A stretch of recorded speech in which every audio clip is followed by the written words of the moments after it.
Wow. Here we are on another Monday, the beginning of the week. And the beginning of the week, that's Sunday, beginning of the week. Anyway, we're ready to go. We're ready to roll Unscripted Conversations. And I am excited tonight because I have a special guest that's on with us just for a little bit tonight. And as we begin, I want to just welcome each person here. The first person I'm going to ask, let me see, where is she? Leah, there we go. Miss Lady, how are you? How you doing? Day by day. How about that? Day by day. That's real. When I say day by day. So I'm a little excited tonight because I got Pat on tonight with me. What's up, Pat? And can't hear you. You muted. What's up, mentor? Then we got Mina. Mina's on. In the presence. Wow. Hey. Armina. Everywhere I turn, I see Armina. Oh, stop it. Wow. Armina's everywhere. That's a good thing. It is. Pause. Okay. That's a really good thing. It is. I agree. I'm just saying. I appreciate you seeing me, you know. It's better than viewing. Oh, wait now. Oh, yes. Indeed. That's a fact. Indeed. Yes. That's a fact. That's a fact. So true. So true. So we also have another guest on tonight. I'm going to bring him up. There we go. I'm going to bring in Jamar. Look.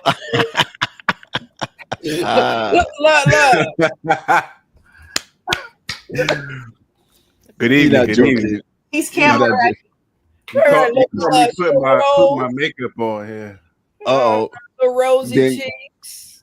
Yeah, I gotta look pretty for the camera. Wow. What you drinking over there? One of my favorite, I Saratoga. I thought that was Ciroc. I was about to say, Ah. Oh, no, yeah. That's only for Saturday nights. Oh, Oh, wait a know, second. green, That's green that tea. Uh, That's oh. that tea from It's that Kung Fu tea, baby. yes. Oh. from where? Did you get that at the boba spot? Yes, sir. Oh, Ew. it put yin in your yang. No, mine doesn't have anything in it. It's just straight tea. Oh, okay. Do You we got all do the we little balls at the bottom that you just Oh, the boba. Not didn't this have- time. No. Yeah, you can get it with the That's jellies. Put the jellies in them too. I think that's Nasty. nasty. I think it's It's nasty. disgusting. Disgusting, My man. boys love that foolishness. What? My Daughter brother- loved it. They say, can we go to the boba spot and I want triple boba? I'm like, you get triple. Yo, what is it with children and this expensive taste that they have? Speak on that. Oh, you gotta let them. You gotta let them spend their own money. Just one good time. So here's what happened 2 weeks ago. My son Austin. We usually go in a 7-Eleven. I'm like, all right, get what you want. Let's hurry up and come back. This time I said, hey man, you got some birthday money. You can spend your own money. Get what you want. He was like, okay, cool. He does the same thing as if I'm paying, grabbing everything. He gets to the counter, and I'm just sitting back watching like this. Mm-hmm. Counter, and the guy adds it all up. He's like, I didn't know 7-Eleven was so expensive. And they don't be paying for nothing. It's expensive when you paying. When you pay, That part. Yeah, when we're paying. How old is he? He's 15. Oh yeah. Nico's getting there. Nico's 12. Nico came out of church the other day. I'm feeling Chipotle today. Oh, Mm. feeling. When you say out of church, you mean like Wednesday night or? No. I'm gonna keep it 100 with you. My fault, man. I didn't mean to be like that guy that's chasing down Claudia. My You bad. good. You good. Right. Oh no, you good. I have no shame. We going to the spot. That's it. Man. That's it. But yo, my man is like, and I'm like most of the time, all jokes aside, most of the time we go home and Faith will, you know what I'm saying? Yeah. But today he was like, yeah, I'm feeling Chipotle today. Negro, you got Chipotle money? Yo, Paul and Patrick, we come from the same place, so y'all know. Like, you think you could walk out of church and tell Brother Graham, Daddy, today I'm feeling an oxtail with rice and peas, and Yeah. I know what he'll say. you get 2 ox kicks. A lick. You're bright. Yeah. Yo, speaking about tastes in these kids and their tastes of the finer things of life, I just bought my son a car today. Yo, I I saw that. Not just a mediocre car. No. We Nah, got P. it's a mediocre car. No, it's not. Audi is not. Listen, I had to do something crazy. I don't know if I'm gonna get Pat in no trouble, but this guy, he says, yo, listen, why don't you pay with a cashier's check? I was like, all right, cool. I'm getting ready to go to get the cashier's check from the bank. He hits me back. He was like, nah, I want it in cash. I was like, oh, okay. Call Pat. I said, Pat. Paul, let me pause for a moment, because that's not a regular car. That's an S type. I could tell by the little red. That's an S type right there. So don't. Well, we'll talk about how it was bought. We'll talk about how it was bought. Uh-oh. Okay, Yeah. I'm just saying there's a lot of power at my man's feet. I understand. Let's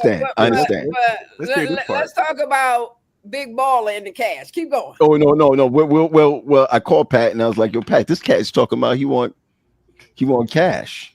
I can't see. I said, can you meet me? Can you meet me for the transaction. A hit. It's like, and don't come alone.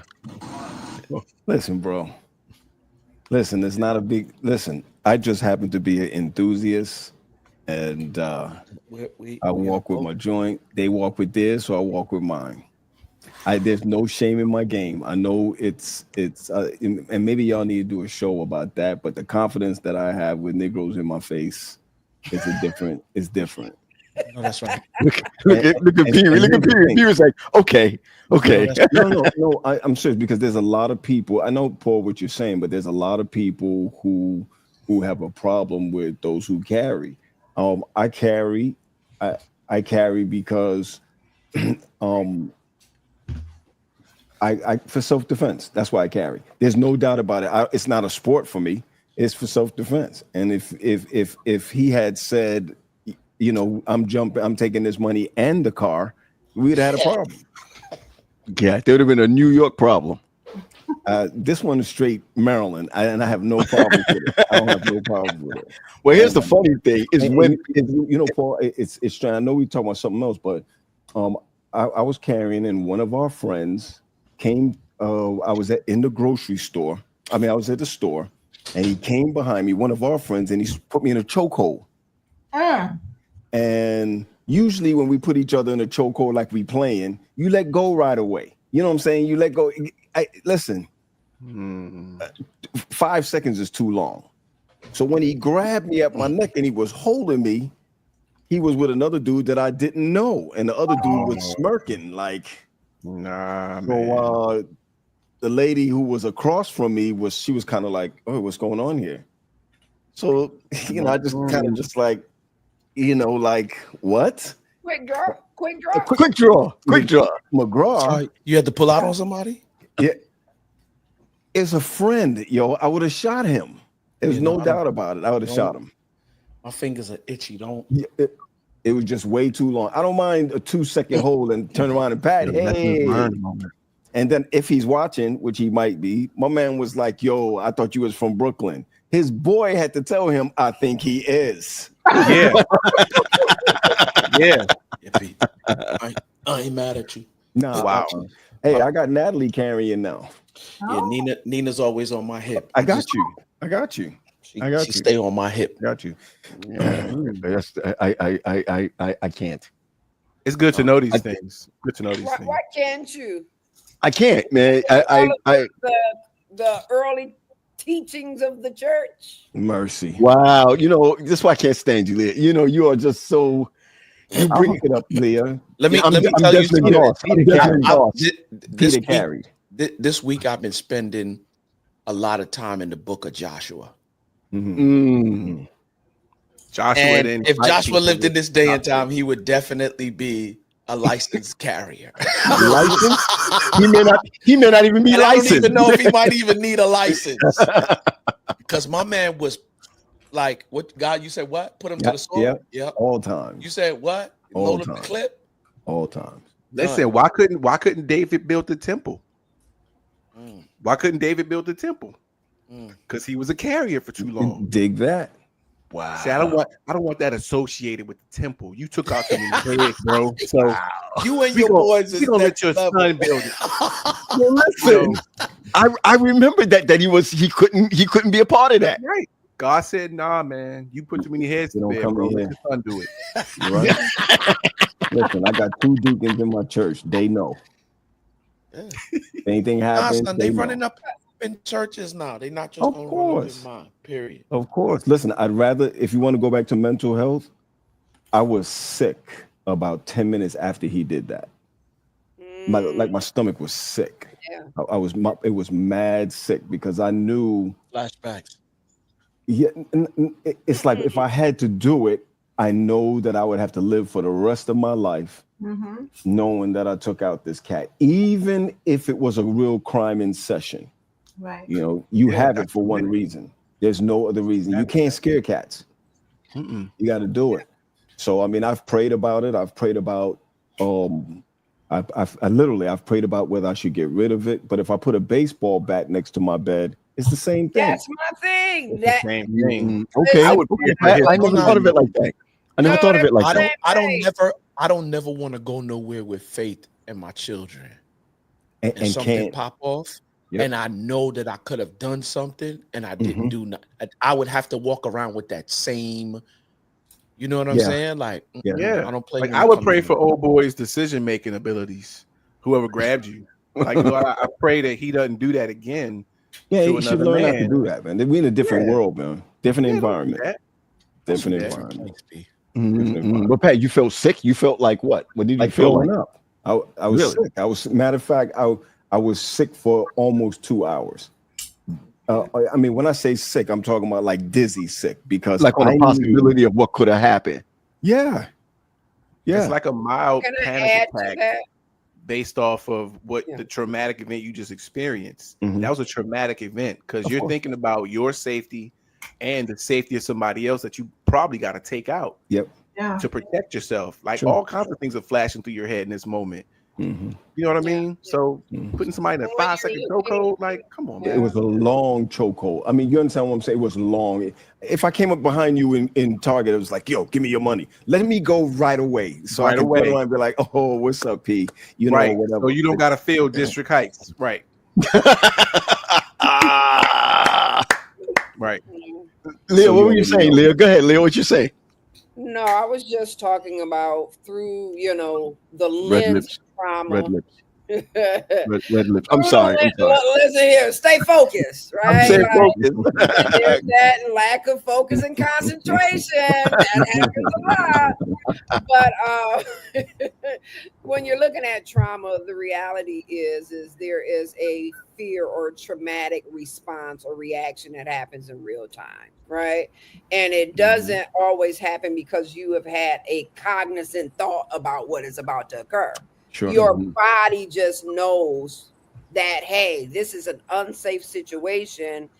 And then things start happening, right? You start trying to figure out real fast, like, what am I supposed to be doing? Your stomach was in a space where, the blood flow leaves our digestive tract and it goes into our large muscles because either you have to fight somebody, fight or flight, or you have to take off and run, right? Wow, and so when people in movies and they didn't peed on themselves for something of that nature, right? In a scary scenario, it's because the blood flow no longer is dealing with the digestive tract. Wow. I wish we have panic attacks before relationships. Well, some of us do. Sometimes we do. Terry talk about it all the time, just overlooking the red flag. That's it. Wow. That's the biggest thing. People overlook how they feel, what they're feeling. Yep. Because their goal is something else. Whether it's safety, whether it's I need somebody to be with me at night. I don't want to be alone. So I'm gonna overlook that last jab he threw at me. It didn't hurt that bad. Right. Ooh. Or they just want, like my guy told me in class. Terry, you probably know what I'm saying. I teach a domestic violence class, and oh boy, he was 68 years old, talking about, it started out, it was just about the booty. I said, oh, the booty got your butt and a whole heap of trouble. A lot of mess. Wow. Truth. Terry, it's good to see you, man. It's always good to see you, brother. Hey, it's good to see you all too. I felt like we haven't seen each other in a week. Okay, try to be okay. I'll explain that later. It's shots fired. I'll explain that later. But I bought my son this car, and I called Pat and I was like, "Come and don't come by yourself."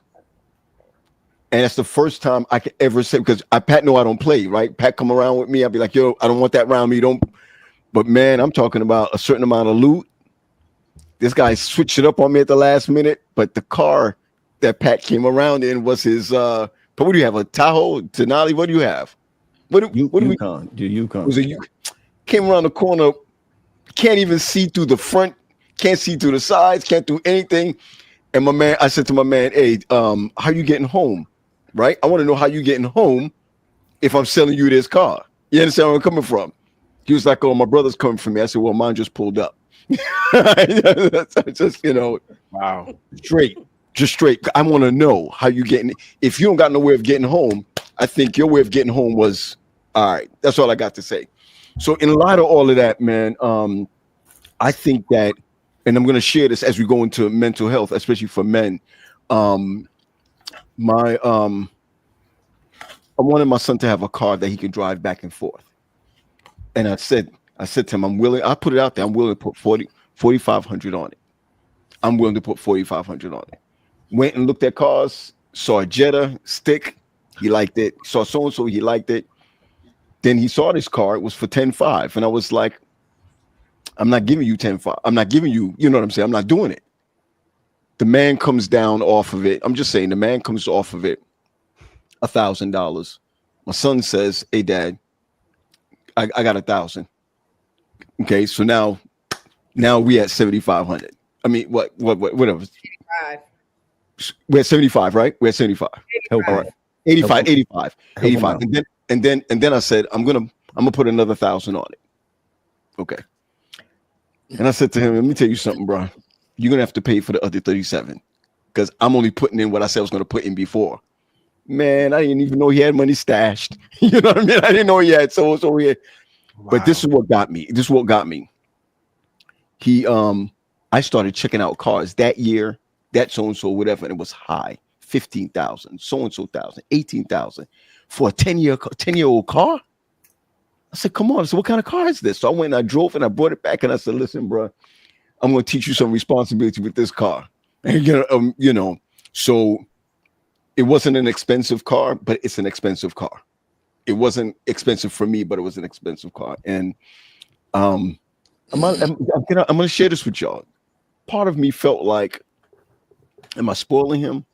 Part of it felt like, I wish I had that when you know what I'm saying? Part of it was, I want him to look good. I want to teach him responsibility. I don't know, but I hate feeling like I did something that I shouldn't have done by people on the outside. You know what I mean? I don't feel that way. Like people have not called me and said to me, yo, what are you doing? My dude, let me just say something. Yeah.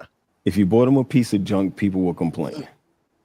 If you bought him a fiery red Corvette, people will complain.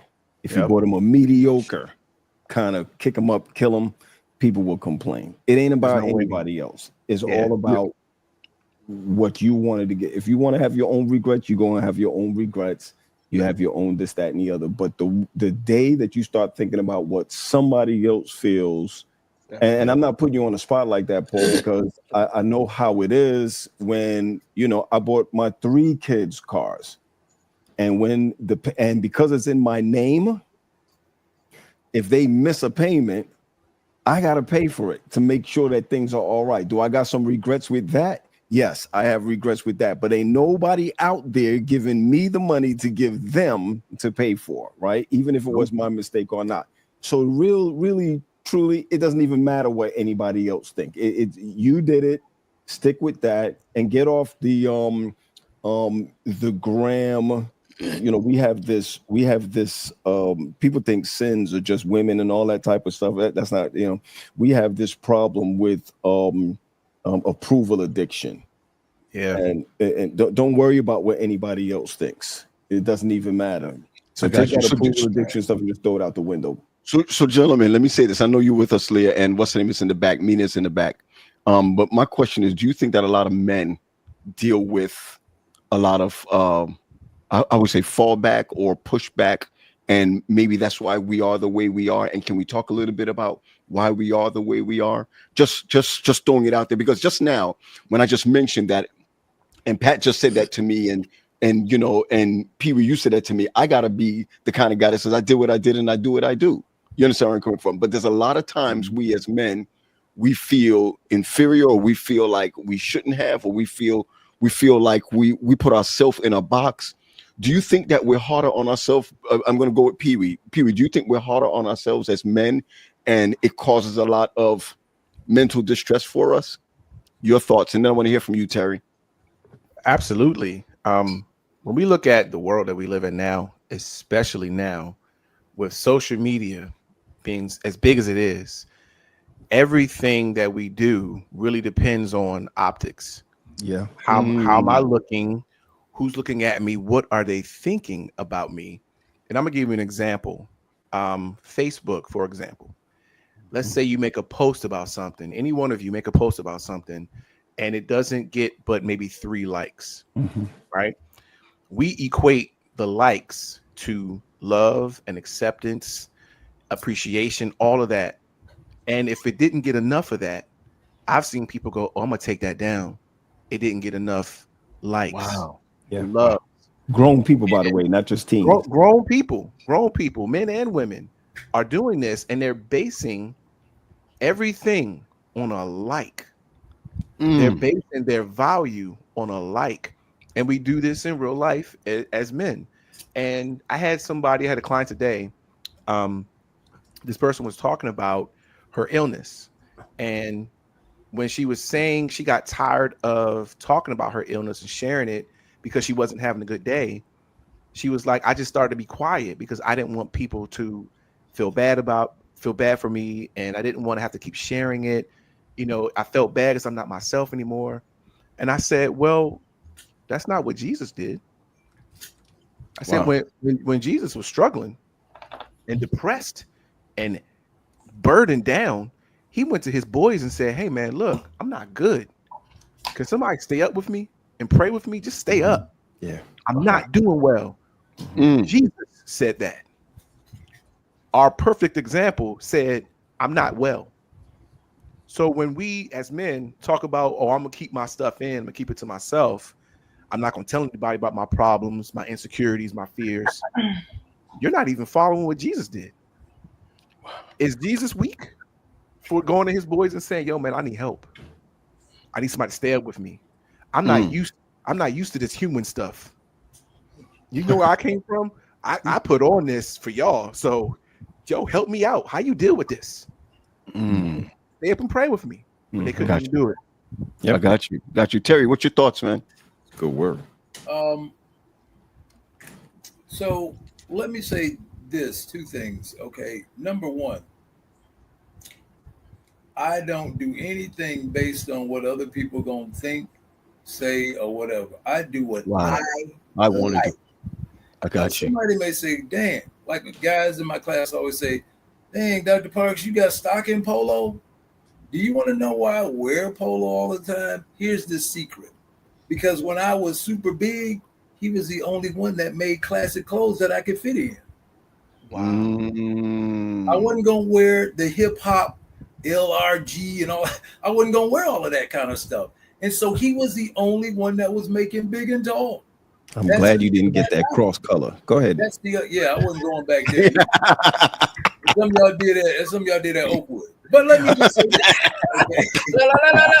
They did Oak Tree. Right. Oh, yeah, I remember Oak Tree. I was rocking Oak Tree. But the thing is, that's the reason why. You know, I don't live where I live based on, you know, what people gonna think. I don't shop for other people. I don't. I like people good. I'm doing this because I want to do it. Okay. I remember, what was it, last year? I had actually been waiting for the new Hummer to come out because I drive one now. Okay. And I said, okay, let me look at it. Not only GMC is making them now, ain't it? Yeah. Yeah, they tried to sell it to China. They tried to sell it to China during, you know, COVID, and China didn't want it. But Leah can appreciate this. For the most part, when I was growing up, everybody worked at the plant. That's right. Usually the Ford, GM, Chrysler, Pontiac Motors, Fisher Body. You know, it's so many plants there. And so the thing was, I always wanted the Hummer. So I was on my way from the barbershop. I'm like, oh, shoot, they got one. So I went in there, took some pictures of it. I said, so I'm thinking about a thing. And I posted that. You want to know what kind of financial advice I got? I didn't ask anybody about anything.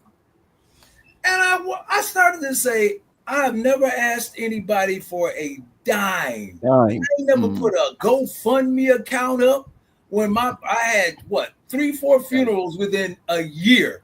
I ain't asked nobody for a dime. If I'm not asking you for money, you see what I'm saying? How are you giving me all this financial effort? I had somebody who put up 5 points can you afford it? You know, you just need to talk to your financial advisor. And if you can't buy that cash, you don't need to do it. Who said I couldn't?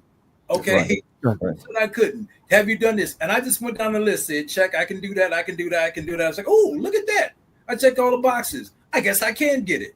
I didn't ask for advice. I said, I'm thinking about a thing because they had just hit. Here's the thing. I think we are groomed horribly. Okay. Woo. We are groomed horribly. Now, every guy on here know what I'm talking about. Is this an adult show? Yeah, it is. Yeah, but if you're talking about grooming, easy. Grooming. Hold on. All right. Everybody got that uncle or their boy. Yo, man, this is how you get the hose, man. Let me tell you how to. You see what I'm saying? So you got to have the shoes. You got to have the gear. You got to have all of that to get the female. You see what I'm saying? And so we're groomed to dress good, get this cologne, get that. And so now we become the peacock. So we're out on the yard and here it is like this. But then when we put on certain clothes and we put on that cologne, ooh, look at the tail feathers pop out.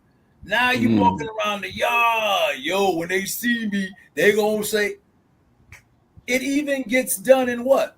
In hip hop, in our songs. We put it out there. And so if you ain't got, you ain't wearing this, you ain't in.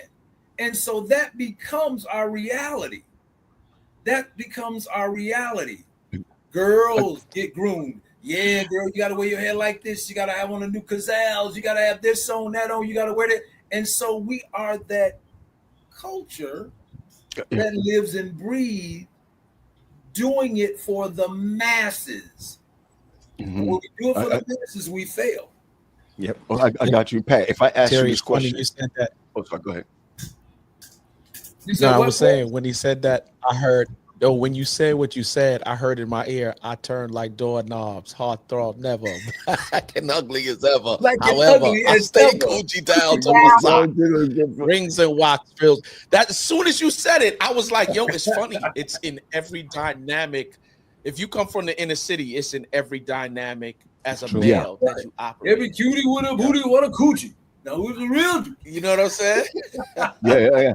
I just want to be clear, Pat, before I go your way for a second, Pat. The way that Quest is drinking that, whatever, the way he's holding the bottle, is thank you. I just want to know that there's some. No Diddy. Just for y'all who are questioning whether isn't Quest an elder? Yes, I am an elder, right? I'm not your average elder, but I'm an elder nonetheless. This is Saratoga sparkling water, in case you want to know. And it's just that's what the bottle says. That's what the bottle says. Because the way you holding it, some things you can't. Some things you can't. You can't get out of a person. You can't get out of a person. They still hold it the same way, even if it's water. They still hold it the same way. So, Pat, let me ask you this question, right? Why do you think so many men are quiet about how they feel? And Mina, I'm going to come to you on that one also. But Pat, why do you? That's all Leah though. But I'm gonna tell you this: there's no shame in my game. I'm like my whole. If it's up to Jesus and I'm living where I need to live, I only got like 15 or so years left, right? So, and I'm not saying that as a damper or a depressed mode or whatever the case may be. Paul, this Sabbath coming, we be 55, right? Yeah. And I look back at my life and I ask myself how many times I've made decisions based on somebody else, and it's just a loss altogether. When I decided to come out, and I always use those words, come out. When I decided to come out about mental health or my mental health, it wasn't recently. I mean, I've been talking about mental health since 2014, 2015. What happens is that men stay quiet because we label each other. So if you say something and you can use it against somebody, they find the perfect opportunity to use it against you. So if like right now, and I have no shame in my game right now, when elections had come around Everybody was like, yo, he's crazy. He's depressed. He has anxiety. He can't lead a church. He can't do this, that, and the other. And that is some of the reasons why I turn around and say, let me show you what I can do based on where you are. And I'm not saying I'm showing out to do that. I'm showing that there are people who are functional, men who are functional, who go through mental situations, who can still survive this thing, right? The reason why they stay quiet is because we are afraid of the labels that come along with it. So if I get up now and I say, hey, I'm bipolar, all of a sudden someone is they're going to label you as bipolar. You could be a millionaire, you're bipolar. You can do anything with your children. You could be the best educated, but you're bipolar. You know, it reminds me of that story with the little girl, 7 times you dip down 7 times. What's his name? Naaman the leper. You know, Naaman was this, that, and this, that, but he was a leper. Men, we get that. So yeah, we feel that leper. We feel that leper mindset. We feel that leper mindset that we could be a great pastor, you could be a great leader, you could be a great businessman, you could be, but yeah. And men, it's difficult for men to recover from that. It's I'm not going to say it's much more difficult, but you ask that question. If you say, if for example, I'm going to use Quest as an example. Has a great marriage, as we can see. I don't live in his house with him. Great looking kids. I don't know if they do facials. I don't know none of that stuff, right? but what I do know is he was married before. Are you getting where I'm coming from? He was married before. So what ends up happening is that he becomes a Jacob, that he still walks with a limp to somebody who feels that he shouldn't have that he was divorced. See, men, we're afraid of walking with that limp, so we don't say anything about it. So I just think that when it comes to men and mental health and things that we are thinking, sometimes you say what you have to say. I want to fix something real quick with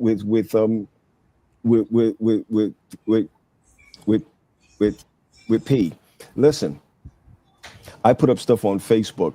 Anytime I put something up on Facebook, somebody DMs me. Somebody says something like, he's putting his whole, why you got to put your life on Facebook? I'm not putting my life on Facebook. I'm putting on Facebook what I want you to know. Well, here's the funny thing, P. I think sometimes when people respond, it's because you hit a nerve within them that what you're doing may not, you know what I'm saying, be okay in how they live in life too. They just scared to say something about what they live in. So now I got to say it directly to you. Yeah, that sounds like a personal thing. You know what I'm saying? And it is. If I post what I post, that's hey.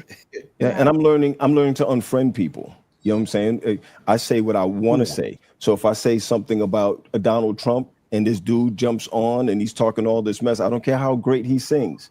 I'm going to unfriend you. It's the bottom line. Don't take over. Sorry. Just be honest. Don't take over my Facebook because you need something to ride on or you need something to fly on. So really, do I have an attitude? I protect my peace now at all times. Yes, sir. All right. Go ahead, Armina. Can I speak to that real quick? Oh yes, and then Armina, go ahead.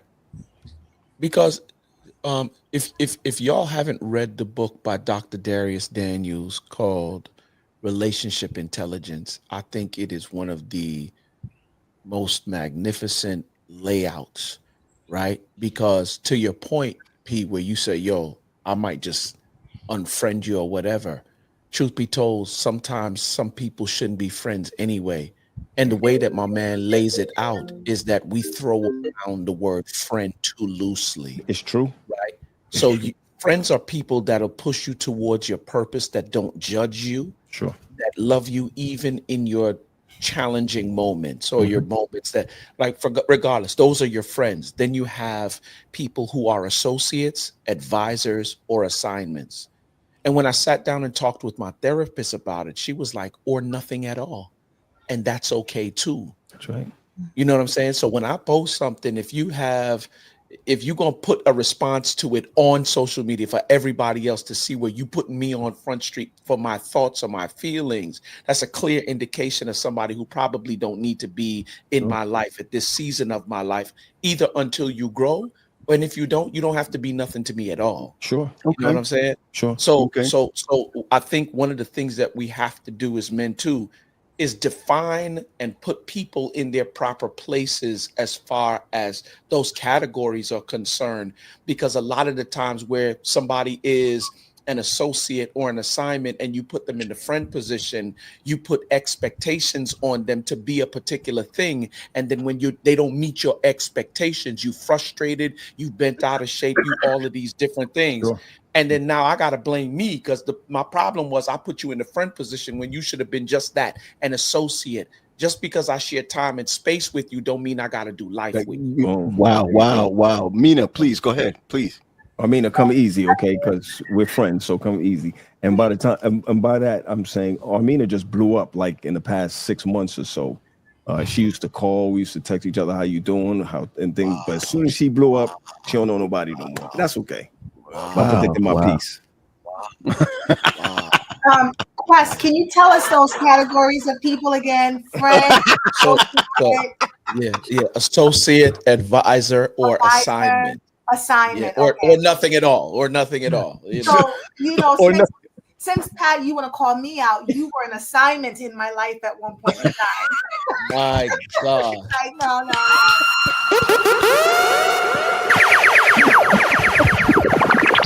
Armina can do that. Wow. Move around. That's right, Leah. That's right. Yes, Pee-wee, yes. So, okay, this is a conversation from our last conversation. Okay. So when you're talking about men being hard on themselves, as I'm listening to the men speak, I don't get that they are that way. At least what I'm hearing doesn't mean that they don't feel it. And it may be something that they fight through to sort of break the odds. Because if you think about it, for so long, men have been sort of conditioned, right, to like not feel. We've all heard the saying, man up. We've heard, don't cry like a girl, or be strong. And what that does is it sends the message that emotional expression makes them less masculine, right? Wow. So men decide, or at some point they learn to internalize or to suppress, which then leads to a disconnect from their feelings, not because they don't have them, but because they've been conditioned to believe it's not safe to express them. And what's the cost of silence? It's high, right? Woo. We see it, especially in the higher suicide rates amongst men, substance abuse as a coping strategy, and even relationships that break down because they don't know how to express what they're going through or what they're experiencing on the inside. So I think men do feel deep, but many, haven't been given, maybe it's the language, maybe it's the tools, or even the safe space to process those emotions. So this conversation, it matters because it gives normacy to like, look, we acknowledge that this is what we might be feeling, but we don't have to suffer in silence. We don't have to kind of just put on this mask that says, I'm strong. Yeah, I got it. I'm good. Sup, No, you are crashing inside. Yep. So the other thing I'll say, and then I'll just sort of turn it back over, is that we've learned that vulnerability equals weakness, but it actually is courage. It is not weakness. So. But I'm sorry, man. You got me writing. I'm sorry, I'm writing. Vulnerability is not weakness. Vulnerability is courage. Wow, I like that. You said something just now that was really deep. You said, what's the cost of silence? What's the cost of silence? Pee-wee, I'm on you with that, and then I'm going to go to Leah. What's the cost of silence? Whew, man, you bring that one to me. The cost of silence doesn't just affect you. It affects everybody around you. For men that are in leadership positions, who are husbands and fathers, mentors, it's very difficult to do any of those roles if you are suffering in silence. Silence speaks volumes. Okay. if I am silent about how I feel, Mm-hmm. it's going to say something in another way. It's going to manifest itself in another way. I'm going to take y'all back to this cartoon. I love this cartoon. You've probably all seen it. It's the one about the little girl who had the voices in her head. You remember what I'm talking about? That sounds Oh, like come on. Exorcist. It's what is it called? It's called Inside Out? No. Inside Out. Oh, okay. Inside man. Out. Inside Wow. Out. That thing made me cry. Man. I'm talking about the first one that came out. The first one, I got yes. It's an example of how silence can destroy you because people don't know. Right. And there were four voices in her head, or parts of her emotions in her head. It was joy, it was happiness, it was Sadness. sadness and anger. And anger. Right? Now Joy's responsibility was to keep her happy. And the little girl was about to move away from all her friends.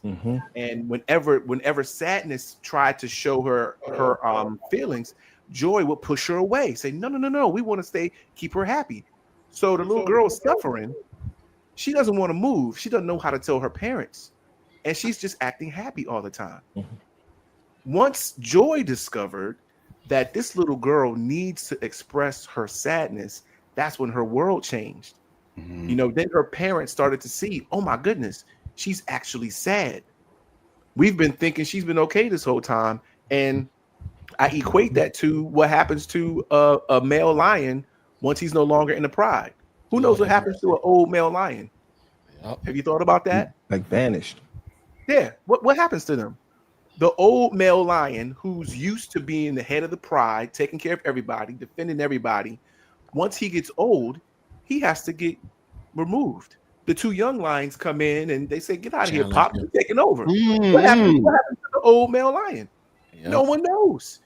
But you know what? Most of the time they get eaten. Because now they're by themselves. No one's thinking about the old male lion because he's associated with strength and power and protection. And once he's gone, no one's thinking about him. How many National Geographic shows have you watched where they watched the old male lion that was kicked out of the pride? They're not paying attention to him. He's not strong no more. He doesn't have strength anymore. But that lion still got feelings, man.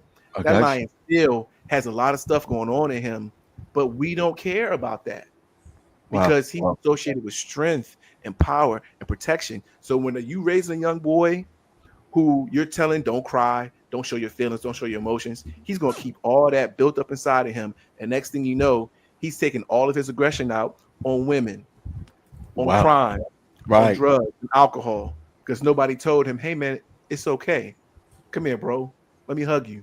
Right. As therapists, and all the therapists are sitting on this call, it is a different feeling when a grown man is crying in front of you. Yes. And you know why? And I say that because of my own messed up recognition of this. Why is that? Why do I feel different when a man is crying in front of me versus a woman? I shouldn't feel any different. I should see it the same way. Yo, but when you know I see a grown man, what you're saying though is, at least for me in that space, the amount of courage it took for him to even shed that tear. So that for me is why I see it differently. You know, but as a man who grew up hearing these kind of things, who had to go to the basketball court, get knocked down, you better not shed it tear. You better get back up and keep playing, boy. No, don't do that. So when I see a grown man crying in front of me, 50, 60, 40 years old, shedding tears, telling me, man, I ain't never felt like this before. And I'm sitting here like, wow, why does this feel different to me? I think it does because Come on, Detroit. Fight it out. Fight it out at the bridge. Fight it out at the bridge. I want to see it. And when I say different, I don't mean I'm putting them down. I mean, I know it took a lot of this man to shed tears in front of me, who he does not know. And see, for me, I don't take it through that lens, right? Whenever a man cries in front of me, I love it. I love it. Why? Because it doesn't happen very often. Right. And that's I appreciate it. Appreciate it. But there's a part of my my manhood that comes out and goes, he crying. And but I know that's you coming into the picture, right? Right, That's you right. showing up in that moment. That's my non-therapeutic side. That's my hood side. I'm like, no, man, shut up. Let the brother cry. But you know why that is, though? Do you know why that is? It's because we are conditioned as young boys. You see what I'm saying? Yeah. And as young boys, we tease each other. Man, you crying like a little girl. You acting like a girl. You doing this. And so, man, that dude's soft, man. He crying. Man. And so when somebody comes to you, you don't know how to really take it because you're like, wait a minute, dude. What's this? The non-therapeutic side of you. Okay. Yeah. It's like you ain't supposed to be crying. What is it? Remember in what was it? Godfather. Yeah. When the guy came to Don Corleone, and he's like, I just want you tried to be famous in Vegas. What are you crying for? Be a man, Yeah. And that's how we are taught. And so when we go out in the world, our mindset is we got to be tough 24/7, 365. And when we come home, we're looking for that softness from our partners, and we want to be able to lay our head in their lap and her to say, baby, it's going to be all right. I got you, whatever. Sometimes we don't get that because it's not welcoming when we come home. So we may stop by the bar. We may stop by the gym. We may stop by somebody else's house. If you know I was just about to say. That's right. Because sometimes Terry, the bar or the gym don't do it. Sometimes you need somebody actually and physical. And while I don't want to, be doing that, somebody else because she gets me, she understands me, and it's like I go home, and it's like the thing that and I had said this before. I saw it with Kurt Franklin and DC Young Fly and everybody at the table. You feel like a ghost in your own house. It's like ain't nobody. All this look, like Fred Sanford. I built this empire, and it's like you're looking for that affirmation and you don't get it, and so we become utility. You see what I'm saying? And so we start thinking, I have to provide. I have to provide. I have to provide. I have to provide. Do we? Wow. Do we really? Wow. Was that the original plan for man? Was it the original plan for man to provide? No. Or was provision already there? Yeah. All we had to do was manage it. I want to pause for a second because I want to pay attention to what's going on in the room just for a moment. Our brother in here, his name is Sean Charles, but I want to start with David Brock, who made mention that I need help. Yeah. He makes mention that he needs help. I just saw that just come up. And guys, this is what we've been talking about for some time. Anybody needs help? Well, we can help provide some way, somehow. So he makes a comment, I'm dealing with moderate depressive disorder. He says, I need help. We want to make sure that you can DM me, text me from the Facebook, and we'll definitely look to make sure that you get the help that you need. He's out Leah's way. Okay, got you. Then Sean Charles makes a comment here. I mean, I'm just saying, right? I'm definitely going through a depression, especially through this whole divorce situation I'm in. Come on, Terry. Come on, Quest. Come on now, right? I mean, come on, Pee Wee. Come on, hey, come on, Leah. I mean, we just want you to know that you don't got to go through this thing by yourself, because he also makes the comment here that says, come on, man, I'm sorry, brother. So I keep it inside. Nobody wants to hear it, so I keep it inside. I just want to make sure that you have that opportunity of. Can I stop that and try to help him? Right? Yeah, go ahead. So when I hear individuals say no one wants to hear it, we call that a cognitive distortion when we operate in the black and the white, or the all or nothing thinking. Yep. When I hear the word no one, that means nobody. That's nobody on the face of this earth, right? And sometimes we feed these messages and they're believable. In that moment, you do feel just that helpless and hopeless. But I want to encourage you that there is someone on earth that On earth. We're talking about Jesus right now. We're talking about Jesus right now. Right. Jesus. I'm talking about Right. a physical person that you can really hear and talk to, that would be willing to sit with you just to listen and hold your pain, right? Therapists, this is what we're here for. We hold pain. We walk journeys with individuals, right? And so I don't want you to walk away today thinking that there's absolutely no one on this earth that Mercy. wants to hear from you, because there are people that will. I want to thank you. I want to thank you for that. Hold on, let me just back I up real quick, and I'll jump off of it real quick. Yeah. Or it might be the people you want to hear you Are not. Or not.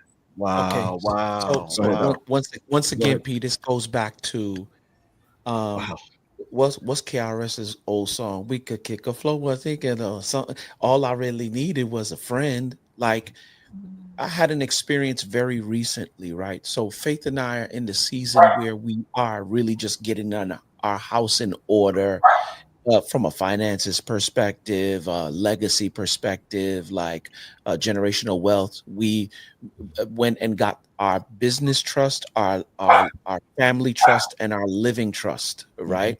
And we place all of our business and all of our family stuff in those trusts. When we sat down to do this stuff, the guarantor, right, started asking us some questions like, who do you want to be the beneficiary? And we were like, your mom and my mom work very well together. If anything should happen to us in our untimely demise, then let's have them, God forbid, then let's have them be the executors of the trust, right? But then he asked, who's the secondary beneficiaries?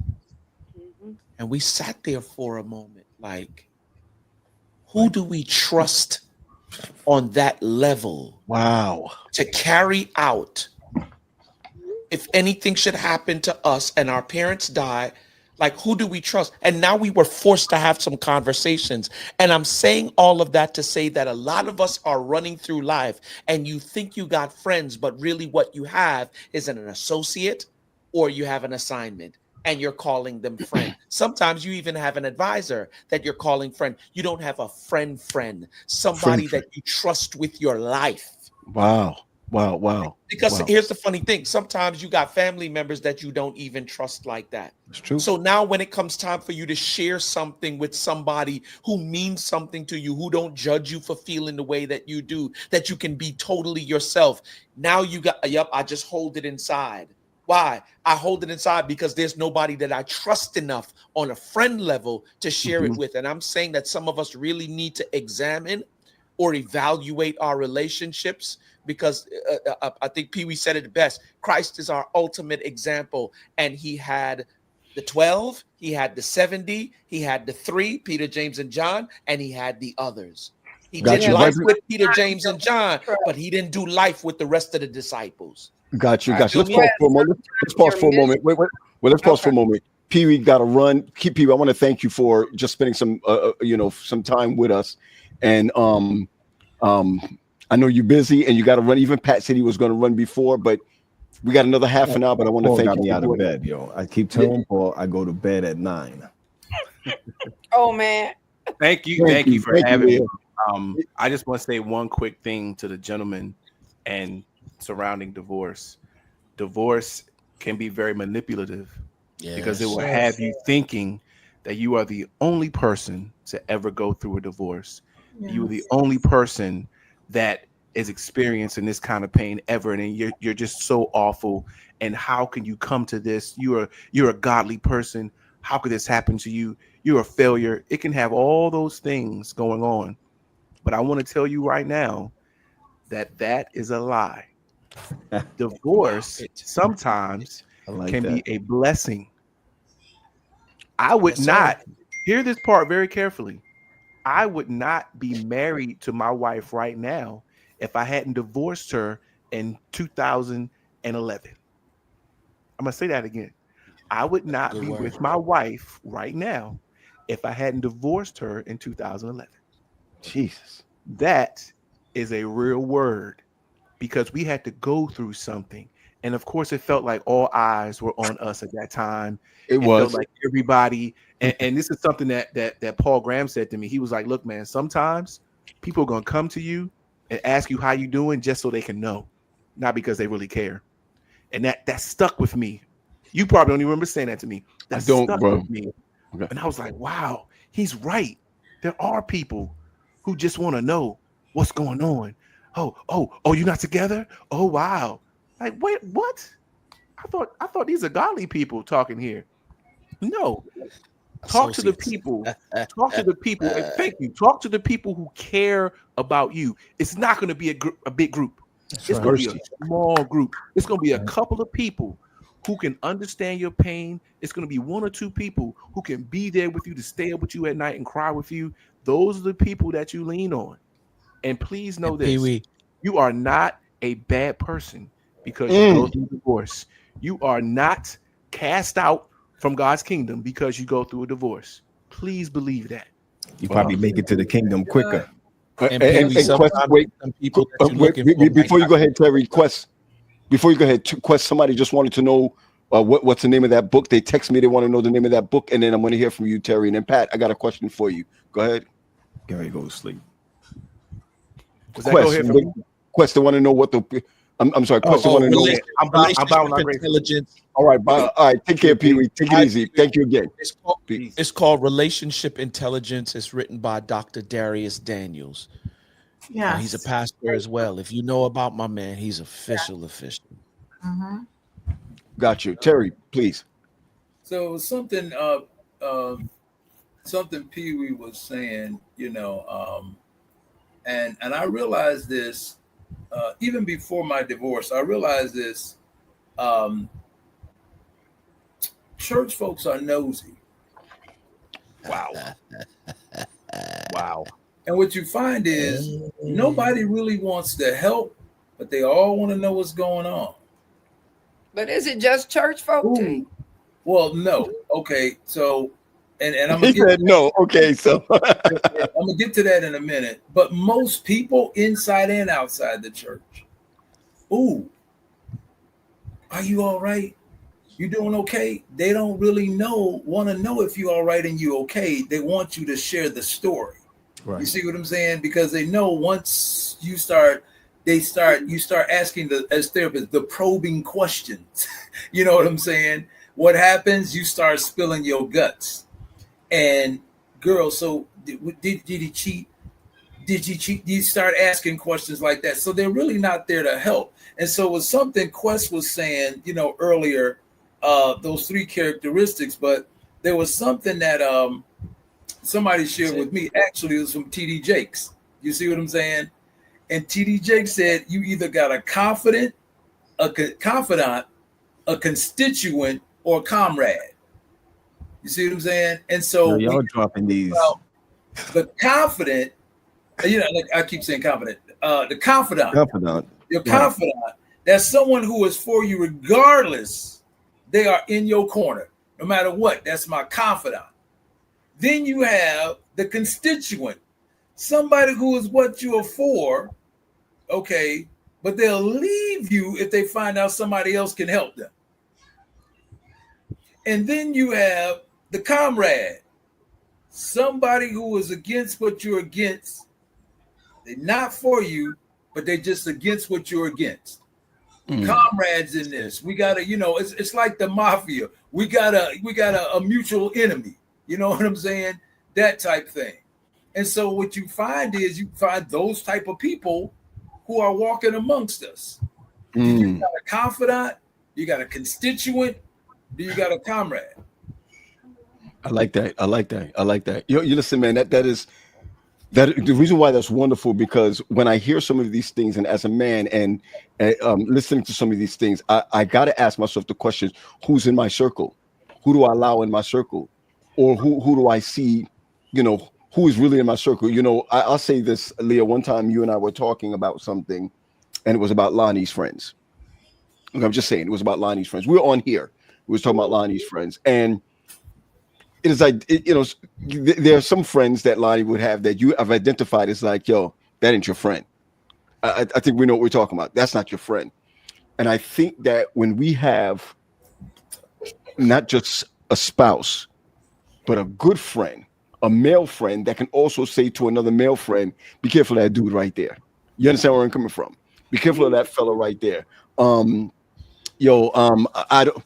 I sometimes hear Pat would say to me about certain people, like certain pastors that I feel like I'm good with. Pat would say certain things like, I don't get down with him.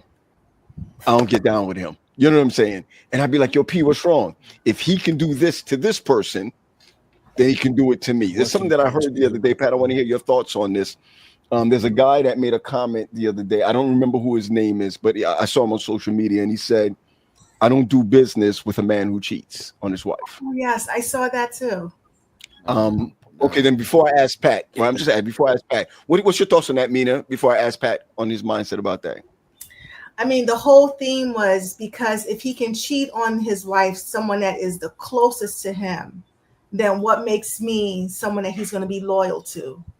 And so at first I had to listen to it a couple of times. I was like, okay, that's a different spin, but I saw where he was coming from. Okay. But you know, Can I add to that just real quick? Yeah, and then go ahead, Pat. I think we're assuming that when people marry, that's the closest person to them because they said I do. Correct. Jesus. That's not always the case, right? And so I think when we present that as, what should be, it doesn't lend space for the reality where people start to see that this really ain't the closest person to me. Right. But Leah, you trust this person enough to lay in bed with him every night. You know what I'm saying? Like, I don't know what There's the relationship a lot of people laying in bed with one eye open. You know what I'm saying? Wow. That's crazy. But Leah, I think when we I get what you're saying, but when I hear that though, I think of it as we reduce the institute of marriage to, okay, so maybe this is not my person, maybe this is not my first person, my closest. And there are many circumstances, right, that we may never ever know about. But the way that I think marriage was intended to is not the way that we use it for today. No, and I agree. Like there is an institution, right, that God created, right? But we also have to remember that we are born in what? Sin and shaping in what? Iniquity. So when we have these conversations, I always want to make certain that we are honoring the reality that some individuals live in. Okay. But so there is a difference though with honoring that reality and normalizing that reality. And I just want to make sure that we don't normalize it just because it is other people's reality. I think just for me, what I'm doing is I'm having an open conversation, right? Because as much as we would love for everything to be very tidy, and I think that's kind of what we get from the church too, is that everything has to present as tidy, and everything isn't tidy, right? You all were just simply talking about the whole man up thing. That's a front. Decent and in order.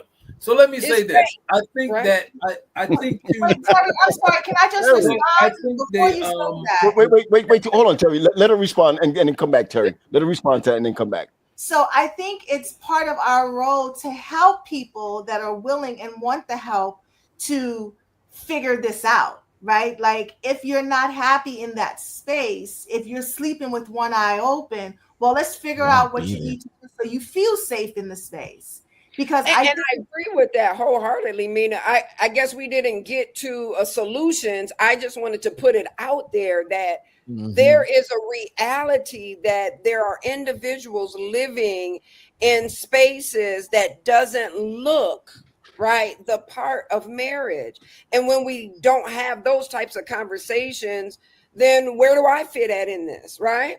Right. And I get it. Yes. Solutions wholeheartedly. Yeah. Right. But yes, I do think that to acknowledge it, I just don't want to ever feel as though I'm normalizing it but then again, like the Institute of Marriage is only for us believers, right? There are people who get married. There are people who watch our show that are not believers. and have a whole different idea of what marriage looks like. You know, and it But works even for as them. believers, even as somebody said, we are toe up from the flow up.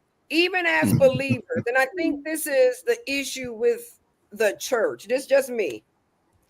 Is that we front a lot like everything is together, and it is not.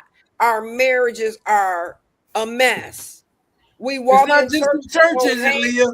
It ain't just the church, no, because it's some other individuals. But I guess I'm centering it on the church because Mina was saying that there are individuals who are not believers that listen, and I want to bring it back that believers also are struggling in their marriage. They're struggling to be seen. They're struggling to have trust built within. Like Terry said, they out creeping. They trying to find salve somewhere else. Right. So There is hope at the end of that. Like, yes, we acknowledge that there's some of us that are watching right now and commenting right now that maybe some of us in this frame right now that have an issue in our marriages. But again, I'm going to use the word that me and Terry used earlier. We are conditioned to be a certain way. I mean, someone asked the question, who can you really go and talk to? If I was to finish the sentence or question and say, if you are struggling with your marriage, if you are in a sexless marriage, who can you go talk to without feeling someone's going to judge you based on what you're doing? A prostitute. You can go to a prostitute and you could pay them, and they'll keep your secret if you come back the next week. Very much so. I'm not even trying to be. It's real. I'm dead up. Right? You can do that with a therapist too. So I like solutions, right? Because I think sometimes they take insurance. I think we spin the record around and around without offering the solution. Yeah, that is a solution. And some of us therapists are that you just described, Pat. Some of us are the pimps. Like, yes, because at the end of the session, you're gonna have to pay up. And we're gonna keep it a secret. We're gonna work with you for X amount of time, but. So, I just wanted to say that, Terry. I'm sorry, I'll let you go, but I just wanted to make sure we saw both sides of it was good. I got you. And I hate the both of y'all because I'm up with Leah. Then I'm like, oh, okay, Mina. Wait, and then I'm back up with Leah. Oh, yeah, Mina. Okay, so that's why I gotta come in and bring the balance, right? I gotta bring the hood side to what's really going down over here, right? With some folk that just don't have it all nice and neat. So, I got you. Remember, family, we got less than 15 minutes left. Come on, Terry, let's hit it. Oh, you are neither hot nor cold, sir. Man, he called you cold. You out of my mouth. Is that warm water? That's room temperature. So let me say this, man. Even though it might not be the closest person to you, the idea is that's still the commitment. You see what I'm saying? It's still the commitment, and the commitment is if you're going to do this. Okay, if you're going to do this, then how can I trust you? How can I trust you? If this is the person who you profess, see, I think we start changing words. You profess, because even in the interview, he said, supposed. You see what I'm saying? He said, supposed. So that right there kind of like, this person's supposed to take it out and say, this is the person that you trust. This person trusts you. Then how can I? If you would do this to this person who trusts you, then how can I? I get it. I mean, you can, you do with it what you will. Because there are some people who are family, like blood, brother, sister, that you don't trust. And you would trust somebody outside of your family before you would trust somebody inside. Absolutely. Absolutely. Inside. And this is the reason why I was saying, Terry, like for real, some of us need to, as the word said, let every man examine himself. Who am I and what do I need? What type of individual am I and how do I make my decisions? Because once again, when we start having these conversations and we start going through stuff, who do you go to? All right. If you're the one who's encouraged, I always say it, who encourages the encourager when the encourager needs encouraging? That Right. part. How do I pick my friends? Who is a part of my one thing that, if I could say one thing that E's wife Dee Dee taught me, she taught me the term sacred circle.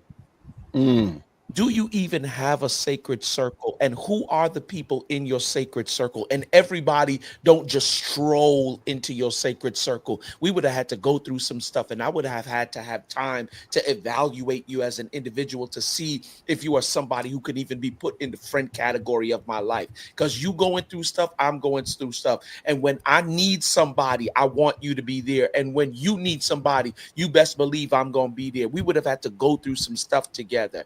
And a lot of us, truth be told, we live in an associate lifestyle with a whole bunch of people and then calling them friends. And we can tell the difference because when the hit the fan in life, you can't really depend on something. And you know, because when you talk your stuff, some way, somehow it get to 2 or 3 other people. Oh, come on. The only person I discussed that with was you. How they find out? Or sometimes you find yourself in a sermon. Yeah. And here's the funny thing too, it's a catch-22 because either it get out or it's shared with somebody or you keep it on the inside. And you know what pressure do when it build up in a pipe, it busts. Well, and that's why most of us suffer in silence, because we don't have that. We have the lived experience of talking to people, and it somehow makes its way outside of that conversation. Yeah. So our lived experiences teaches us, man, don't trust nobody. Keep it to yourself, keep it all surface. Like Pat said, he shares what he wants people to share. So he can't bear it all because there's too much, the price is too high. It's too high. It's too high. But here's the thing though. I don't, and I'm gonna say this. Do we really suffer in silence? Because what's really going on comes out in other behaviors. You see what I'm saying? And a lot of people are like, damn, what's wrong with him? Why are you tripping? So is it silence? Because it's coming out in other behaviors. Man, every time I talk to them, they always on 10. Man, why they always cry? Why is it? It's coming out, but it's coming out inappropriately.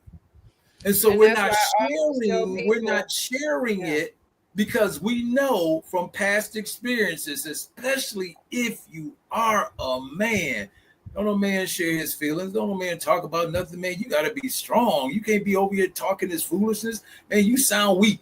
Hey, keep that in. And so we really be holding, stuff in, and then it comes out and like we hitting somebody. We fight somebody. I had to get that out. We may be abusive in our relationships. We may yell. We may be, the emotional abuse comes out. The male privilege comes out. I'm going with this, Leah. The coercion and threats and the minimizing, denying, and the blame and all of this stuff. Economic abuse, all of this stuff starts to come out because we holding this stuff in and we trying to control it and we can't, and we don't know who to talk to because when we talked to somebody before, it got used against us, especially if it was your partner. There was 6 minutes.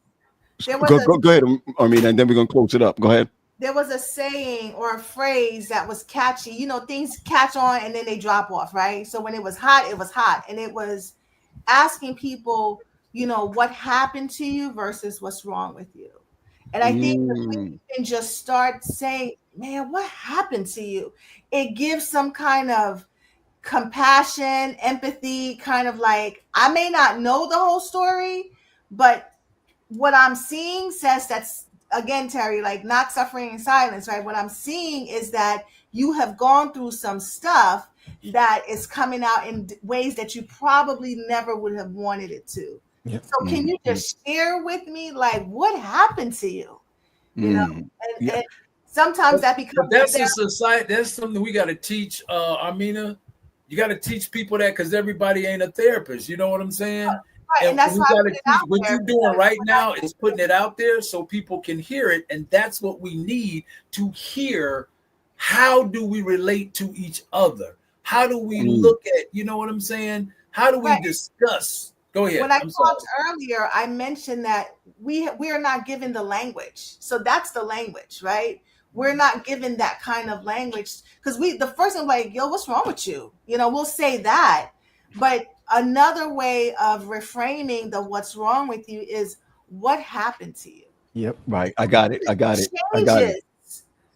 I got it. So we're gonna go around the clock. We're gonna go around the clock and land the plane. We're gonna start with someone who's not really with us because I don't, I don't. No, We're gonna man, start with, don't even play. I'm just listening, man. no. You don't belong here on Mondays. All right. So we're starting with this. You're supposed to call me, Pat. What is wrong with him? Okay. That's what you said when I was in Maryland. Or was it Baltimore? I don't know where we were. Somewhere on the East Coast. As long as we were okay. I like this. What's wrong is more confrontation. Okay, we're gonna go around the horn. We're gonna close off on this. Pat, the question is for everybody, but we're gonna start with you.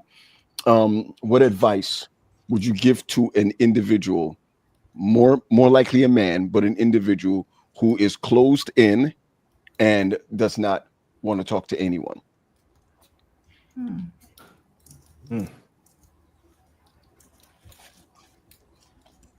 Me, right? What can you give them? They don't want to talk Right. to nobody. I mean, let me tell you, I've been in a situation where I've isolated myself. It is a dangerous place to be. When you isolate yourself, you don't get larger, you get smaller and smaller and smaller. I mean, there's no way to really. So I can say may not be the same situation as divorce or whichever, like that gentleman, if he's still on, that was like, I have nobody to talk to. There are people out there you could talk to. I was just upset that the circle who I thought I could talk to, I couldn't talk to.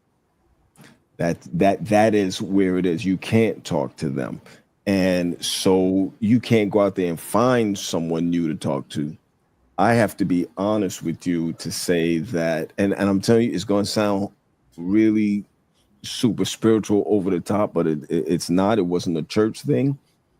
I had to go back to my first love and try to figure out, hey, Jesus, what just happened here?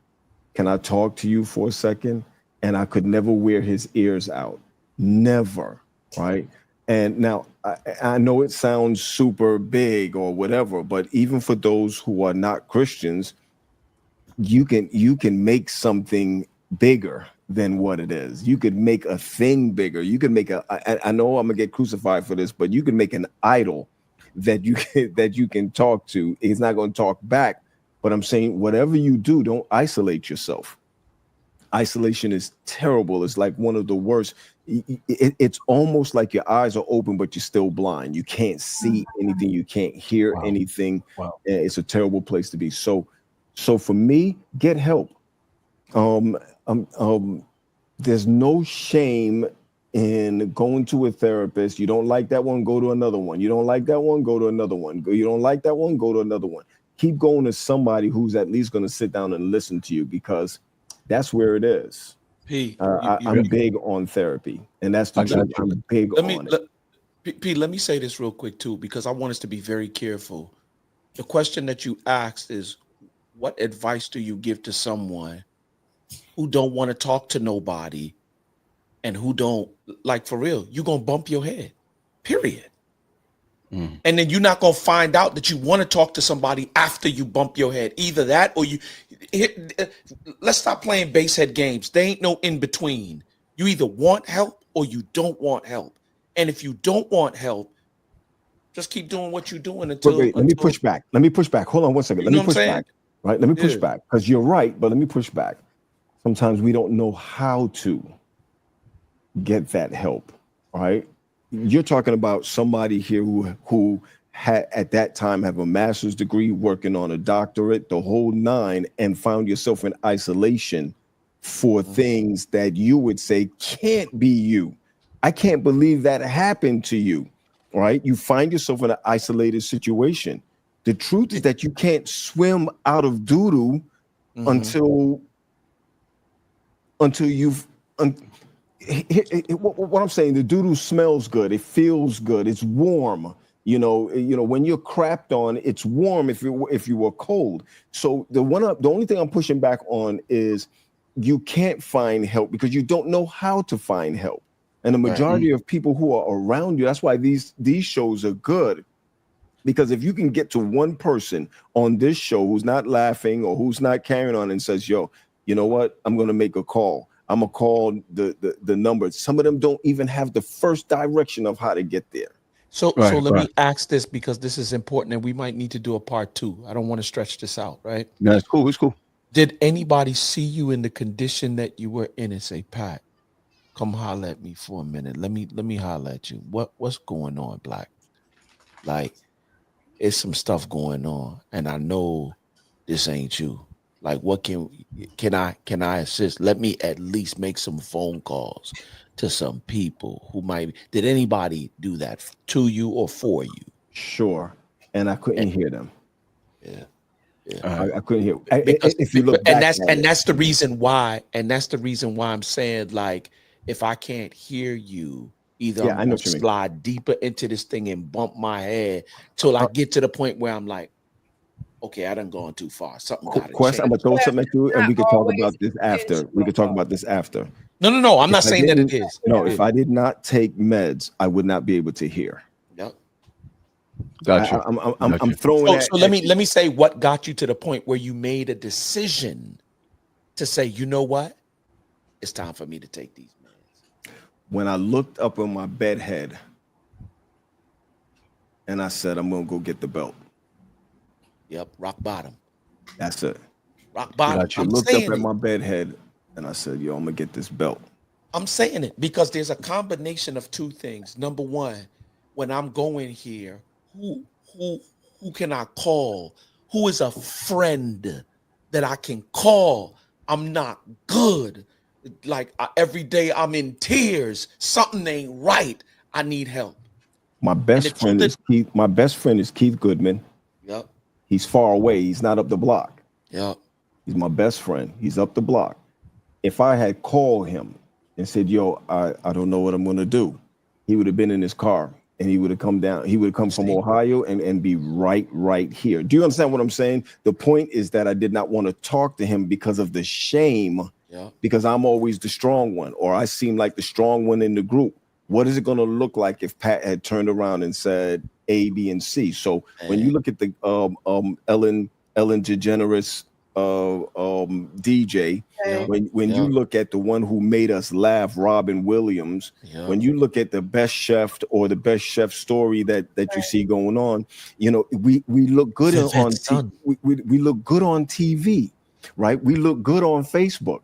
Nobody puts up Facebook that I failed or that I didn't do well on something. Everybody put the hype stuff on Facebook while somebody is suffering in the background. Yo, you got to talk to somebody. Bottom line, you got to talk to somebody. Don't isolate. We need a part 2. We need a part 2. I think in the part 2 is how to access help, right? Like, where do you start? What does it look like? What do you say? You know, because you can call and be like, hello. But what I think it's first to come to the conclusion that you do need help before you access it. Like, you need to decide. It's hard, man. Quest is hard. Yeah, you ain't never lied. It's hard. I think for me, I don't know if I've ever really gotten to that depth of depression. I've been depressed before. I just don't think I've gotten to that depth. And I want so much out of life that when I'm not feeling like me, boo, I need help. That's why I didn't ask when I got to a place earlier on this year where I was just like, yeah, something ain't right this year. I'm not wasting no time. Get what's the name on the phone? Start up my sessions again. Right. A lot of us are not even there, though. Not even close there. But that's where Quest got me. That's where Quest got me. Yeah. And that's why. And this is one of the things that we'll get back to the table and talk about. I'm talking about us. That's where Quest got me. Somebody said to me, what all right, Quest, I ain't gonna say what is wrong with you, you know, or what have you. And I think it takes somebody who cares to say, hey, you know what's going on, because I'm the closest I feel to Patrick bloodline. I didn't get it. till his wife came to me and was like, do you understand what's going on? I had to be like, I didn't get it because I didn't get it. But Paul, you said the right word. Someone who cares. Yep. What if there is no one around you that you have identified, right? So a lot of this is the self-talk, right? Remember I talked about the distorted talk. It is the continued rehearsing. It is the core belief of yourself. Like there's a lot of different nuances that come into play that keep individuals in, right, a space where they feel hopeless and they feel helpless, right? And one thing that Pat said, and I appreciate you sharing, Pat, one thing you said is that doo-doo is warm. Yeah. Sometimes when we are in our stuff, it can over time start to become so familiar that it is desired. It is comfortable, right? It is what you actually desire and crave. So we what you know talk about that is familiar, right? It's for And what so you know. people become addicted to negative emotions, or right? It happens. So, you know, again, like if we're talking about part 2, there's so much that kind of goes into that, along with the solutions or the possible things, tangible things that people can take away to help them. Can I say something about doo-doo? Yeah, please, and then we'll close off because we ain't gonna do it the way we usually finish because we need a part 2 on this bad boy. So go ahead. Just to piggyback on this, and this is how I describe it in my domestic violence classes. It's like when you wanted a pet and your parent didn't want to get it for you because they knew that they were gonna have to take care of it. You weren't gonna take care of it, whatever. But you wear them down. Yeah. Wear them down, and so they get it. So let's say it's a dog. Every time you come out, the dog just in the house watching you go outside and play. You know what I'm saying? And he's just sitting in the house. And the dog is starting to poop and everything in the house. And so you come in and you see it and you be like, "Ooh, let me go back out. I don't want to see it because I don't want to pick it up." Eventually, what happens? That dog keeps pooping and pooping, and it gets larger and larger. And now you are in a situation where you are what? It's stinking to high heaven. You brushing up against it. You step in it, and then you doing whatever. And so now, only then, if somebody said, "Is somebody gonna pick this up? Can we get?" So that's where it's like, you know, I think what Quest was talking about. You see it, you smell it. Somebody needs to get in and pick this up. So to me, I would say, you know what? Are you okay? I've been noticing something about you. You're not the same, you know, is something going on? You know, is there something you want to talk about? You know, can you, because I'm noticing and I hear, you know, there's rattling in the trees, in the bushes. And I just wanted to check in with you because I'm hearing some things and I want to make sure you're okay. Man, I'm sorry. You said it, Terry. I told Paul and I told my wife this. When I start having too much hair on the side here, it's an indicator. If my hair starting to grow around here, it's an indicator. That was true, Pat, what you told me the other day. It was growing. Because personal care starts to go out the window. That's I'm it. not taking care of myself because I don't even care about myself. Right now. That's it. And so we have to be able to notice, like you said, nobody noticed, you know, well, because we're not close, but when all of these people started to commit suicide, you're like, yo, I just talked to them last week. Did they start selling some of their belongings? Did they start participating in things that they weren't participating in? Did they start talking about, you know, death and dying a lot? But hey, wait a minute, hold on. What you talking about? You know, because I had a guy today in therapy, and I'll say this real quick. He was adopted when he was a kid, 11 months old, into this thing. Okay, La Casa Nostra, this thing of ours, this Adventist thing, okay? And he got adopted into it, and he didn't understand. We argue before we go to church. and then we go to church and put on this front as though everything is perfect. And I'm sitting here listening to him, and he doesn't know my background, but he's mentioning a certain school. I won't mention the name, but it's in the South. Okay, that he went to, and Southern. Go ahead. He stayed for a little bit more. My guy, Pat, my boy. a little bit more Southern. Okay, Walla. And so what he did was he went to that school, and he only stayed for like a couple weeks. Right. He was so depressed, and he was hell bent on what? Trying to punish the parents for what they did. And I said, so tell me, how's that working for you? Because you got this DUI charge right now.